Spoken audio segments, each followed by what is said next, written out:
जय माता दी दोस्तों, कैसे हैं आप सभी। दोस्तों बात कर रहे हैं बुध के राशि परिवर्तन के बारे में। ग्रहों के राजकुमार बुद्धि, वाणी और व्यापार के कारक ग्रह बुध 24 मई 2020 को रात 11:57 पर वृषभ राशि से स्व राशि यानी मिथुन राशि में गोचर करेंगे और 2 अगस्त 2020 तक बुध ग्रह मिथुन राशि में ही रहेंगे। और इस गोचर के दौरान बुध ग्रह वक्री भी रहेंगे, तो जिसकी वजह से जो इनका नकारात्मक प्रभाव रहेगा वो व्यापार जगत पर देखने को मिलेगा। बुध ग्रह कन्या राशि में उच्च के और मीन राशि में नीच के होते हैं। मिथुन और कन्या राशि के स्वामी हैं बुध ग्रह। और व्यापार, गणित, लेखन, ज्योतिष, सांख्यिकी और वाणी के कारक हैं बुध ग्रह। बुध ग्रह जिस भी ग्रह के साथ बैठता है उसके गुण से प्रभावित होकर कार्य करने लगता है। और बुध से प्रभावित व्यक्ति की एक विशेषता होती है कि वह हर परिस्थिति में अपने आप को ढाल लेता है। कंधे, गर्दन और त्वचा पर अपना प्रभाव डालता है। बुध ग्रह के शुभ प्रभाव होने से जातक एक अच्छा वक्ता, ज्योतिष बनता है। तर्क शक्ति और गणितीय कार्य में सफलता मिलती है और अनुसंधान कार्य में भी सफल होते हैं। बौद्धिक कार्य में सफलता और व्यापार में स्थिति मजबूत रहती है। कानून, वाणिज्य, शिल्प और मेडिकल क्षेत्रों में भी ले जाने का काम करते हैं बुध ग्रह। और इसके साथ ही सामाजिक स्तर पर भी सम्मान दिलाती है शुभ स्थिति।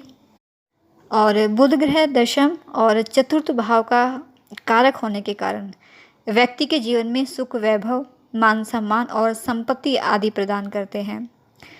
शुभ ग्रहों के साथ होने पर इस स्थानों का शुभ फल मिलता है और पाप ग्रह के साथ होने पर इन सभी स्थानों की शुभता में कमी आ जाती है। तो बुध का स्व राशि में गोचर ये सभी राशियों को सकारात्मक और नकारात्मक रूप से प्रभाव डालेगा। तो यहाँ हम बात कर रहे हैं दोस्तों वृश्चिक राशि की, कि बुध का वृषभ राशि से स्व राशि यानी मिथुन राशि में गोचर आपकी राशि को किस तरह से प्रभावित करेगा। शुभ रहेगा या परेशानी रहेगी।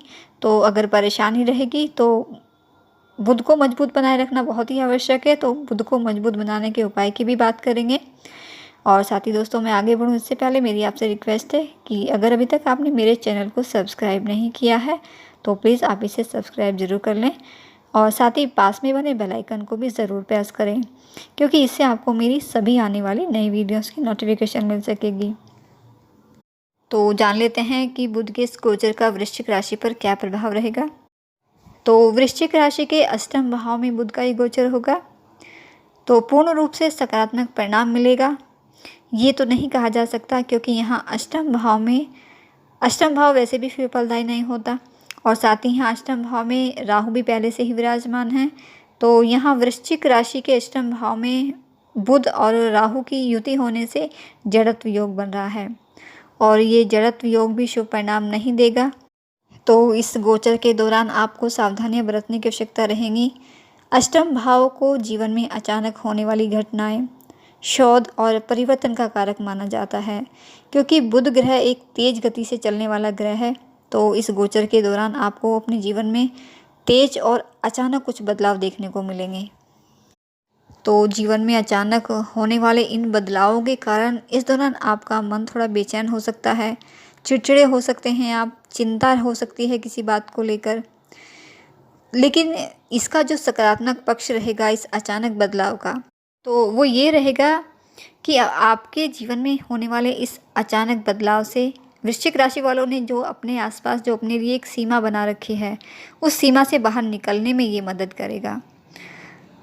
अष्टम भाव खर्चों का भी कारक है, तो इसलिए इस समय अचानक खर्च भी आपके बढ़ेंगे, फिजूल खर्च बढ़ेंगे। कहीं ना कहीं से ऐसा खर्च निकल आएगा जिससे कि आपकी सेविंग भी चली जाए। तो इसीलिए फिजूल खर्चों पर इस समय आपको नियंत्रण रखना होगा, वरना ये भी आपकी परेशानी का, मानसिक परेशानी का कारण बन सकता है। लाभ भाव के स्वामी का अष्टम भाव में होने से लाभ की संभावना तो कम ही रहेगी। लाभ होगा आपको पूर्ण रूप से ये तो नहीं कहा जा सकता और नहीं होगा ये भी ऐसा भी नहीं कहा जा सकता। तो अचानक से हो भी सकता है और नहीं भी हो सकता, दोनों ही स्थितियां हो सकती हैं। और जो लोग बिजनेस कर रहे हैं उनके लिए भी ये समय थोड़ा परेशानी भरा जा सकता है। और जो लोग नया बिजनेस या कोई भी नया काम शुरू करना चाहते हैं तो वो लोग इस गोचर के दौरान तो बिल्कुल न करें। और साथ ही जो भी नौकरी पेशा लोग हैं, जो अपनी नौकरी में कुछ बदलाव चाहते हैं या कोई परिवर्तन चाहते हैं किसी तरीके का भी, तो कोई भी परिवर्तन करने की बजाय उसी जगह रहकर अपना कौशल निखारना चाहिए। आप तरक्की ज़रूर करेंगे। साथ ही इस समय किसी पर भी आपको आँख बंद करके भरोसा नहीं करना है, खासकर बिज़नेस में तो बिल्कुल नहीं, वरना इससे स्थिति आपके लिए बिगड़ सकती है। और इस गोचर के दौरान अपनी वाणी पर, अपने शब्दों पर भी नियंत्रण बनाए रखें और कार्यों में धैर्य बनाए रखें, क्योंकि इस समय को आप निकाल देंगे तो इस गोचर के दौरान स्थितियां जो हैं वो सामान्य हो जाएंगी। बुध के इस गोचर के दौरान आपको अपनी सेहत के प्रति भी लापरवाही आपकी सेहत खराब कर सकती है। सेहत में सुधार के लिए, सेहत को दुरुस्त बनाए रखने के लिए आपको सक्रिय होना पड़ेगा। योग और ध्यान पर इस समय आपको विशेष ध्यान देना होगा। मन की नकारात्मकता भी दूर होगी और आप दुरुस्त भी महसूस करेंगे। और साथ ही अगर त्वचा से संबंधित कोई बीमारी हो सकती है आपको, और अगर पहले से कोई बीमारी है तो तुरंत डॉक्टरी सलाह आप ज़रूर लें, वरना स्थितियां खराब भी हो सकती हैं। छात्रों के लिए स्थिति अच्छी रहेगी। जो भी छात्र रिसर्च के फील्ड में हैं उन्हें सफलता मिलेगी। बस अच्छे परिणाम प्राप्त करने के लिए आपको अपनी मेहनत बढ़ानी होगी।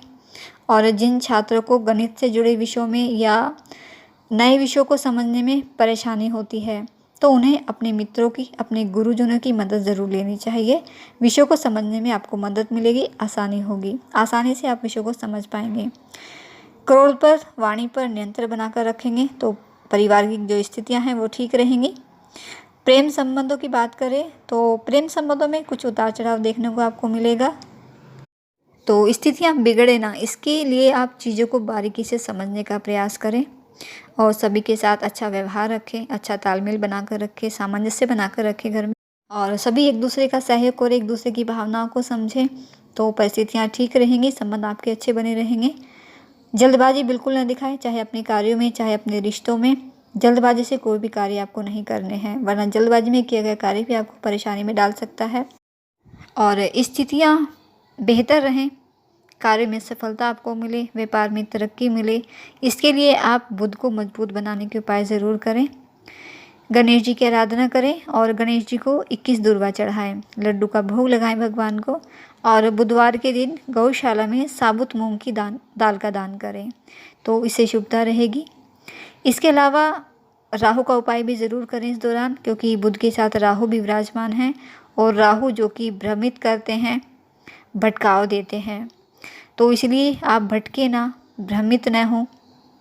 इस बात का भी खास ध्यान इस समय रखें कि महत्वपूर्ण निर्णय भी कोई ना ले, क्योंकि राहु भ्रमित करेंगे तो आप सही निर्णय भी नहीं ले पाएंगे, मन में एक बेचैनी सी बनी रहेगी। तो महत्वपूर्ण निर्णय लेने से भी आपको बचना है और राहु के उपाय भी ज़रूर करें।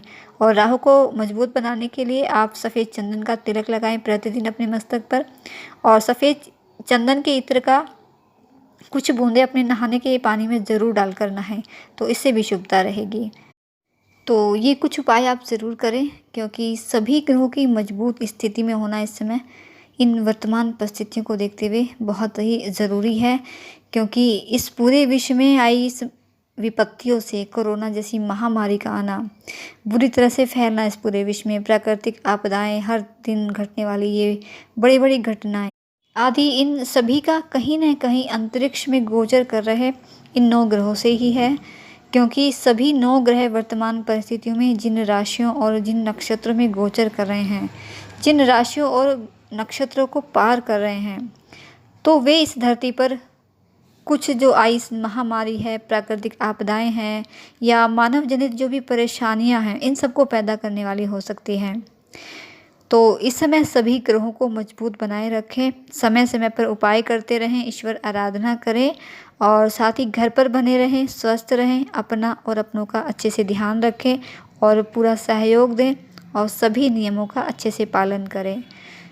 इन सभी परेशानियों से निपटने के लिए पूरी तरह से अपना सहयोग दें, क्योंकि अकेले इससे कोई भी नहीं निपट सकता। एक दूसरे के सहयोग की, एक दूसरे का हौसला बढ़ाने की समय बहुत ही आवश्यकता है और सभी नियमों का पालन करने की आवश्यकता है। तो तभी हम इन जो सारी परेशानियां हैं इनसे अवश्य ही निपटा जाएगा। जैसे ही ये ग्रह स्थितियाँ बदलेंगी तो ये समय भी अवश्य ही बदलेगा, ये परिस्थितियाँ भी बदलेंगी। तो दोस्तों, ये थी कुछ जानकारी आपके लिए बुध के राशि परिवर्तन के बारे में। और ऐसी ही जानकारी के लिए आप मेरे चैनल से जुड़े रहें। वीडियो अच्छा लगे, जानकारी पसंद आई हो तो वीडियो को लाइक करना बिल्कुल नहीं भूलिएगा। आपका दिन शुभ रहे। माता रानी आपको और आपके परिवार को स्वस्थ रखे। इसी मंगल कामना के साथ जय माता दी।